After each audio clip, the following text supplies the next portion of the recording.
सुषुम्ना नाड़ी देह के भीतर और बाहर कैसे रहती है? 13 मार्च 1820। श्री स्वामीनारायण भगवान कथा करवा रहे थे। उस समय उन्होंने बड़े बड़े परमहंसों को अपने समीप बुलवाया। फिर कथा का अध्याय पूर्ण होने पर श्री स्वामीनारायण भगवान बोले कि अब सभी बड़े बड़े साधु परस्पर प्रश्नोत्तरी का प्रारंभ करें, क्योंकि प्रश्नोत्तरी से जिसकी जैसी बुद्धि होती है उसका पता चल जाता है। तत्पश्चात परमानंद स्वामी ने स्वयं प्रकाशानंद स्वामी से प्रश्न पूछा, सुषुम्ना नाड़ी देह के भीतर और बाहर कैसे रहती है? स्वयं प्रकाशानंद स्वामी इस प्रश्न का उत्तर देने लगे, किंतु यथार्थ उत्तर न हो सका।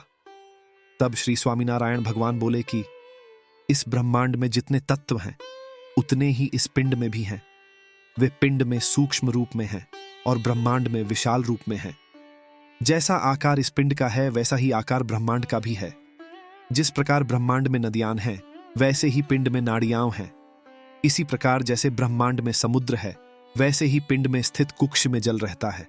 और ब्रह्मांड में जिस तरह चंद्र तथा सूर्य रहते हैं उसी प्रकार पिंड की ईड़ा पिंगला नाड़ी में चंद्र सूर्य है।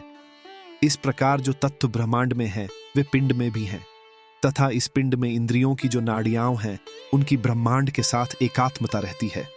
और भक्त जब जिह्वा पर नियंत्रण कर लेता है तब वह वरुणदेव पर नियंत्रण पा लेता है।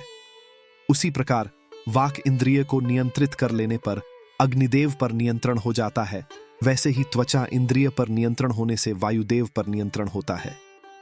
इसी तरह जब वह शिश्न जन्नेन्द्रिय पर नियंत्रण पा लेता है तब प्रजापति पर नियंत्रण हो जाता है, और हाथ पर नियंत्रण होने पर इंद्र पर नियंत्रण हो जाता है।